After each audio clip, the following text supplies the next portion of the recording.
ఎమ్మి ఉప్మా చూసేసారు కదా. ఇప్పుడు మంచి రంగోలి మీకోసమే చూసేయండి ఫ్రెండ్స్. నా ఛానల్ సబ్స్క్రైబ్ చేయండి ప్లీజ్. ఎంకరేజ్ చేయండి ఫ్రెండ్స్. నేను రంగోలీస్ కూడా వేస్తుంటాను, ఎంకరేజ్ చేయండి. అన్ని పండగల స్పెషల్ రంగోలీస్ వేస్తాను. ఇక చూసేయండి. చూడండి ఎంత సింపుల్గా రంగోలి అయిపోయింది. 7 చుక్కలు మధ్య 4 వచ్చే వరకు సైడ్ డిజైన్ చూసేయండి ఎంత సింపుల్గా అయిపోయిందో. రాని వాళ్ళు కూడా వేయవచ్చు ఫ్రెండ్స్. రంగోలి ఒక్కసారి చూసారంటే చూడండి ఎంత బాగా వేస్తుంది.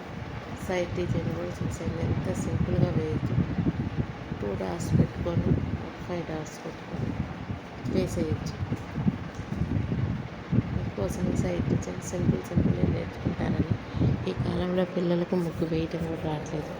చాక్పీస్తో గీయమంటే గీస్తారు, కానీ ముగ్గు ఎలా పట్టుకోవాలో కూడా వాళ్ళకి రావటం లేదు. కానీ మనం మన సంప్రదాయాలను పిల్లలకి నేర్పిస్తూ ఉండాలండి.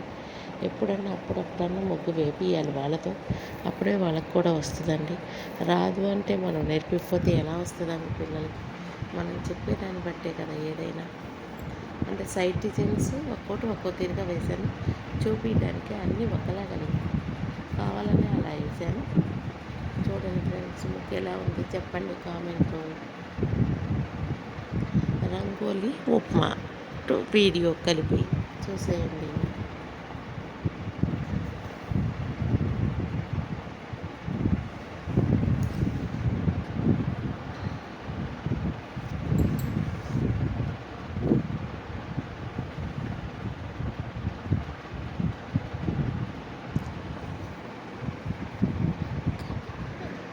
చూసేయండి ఫ్రెండ్స్.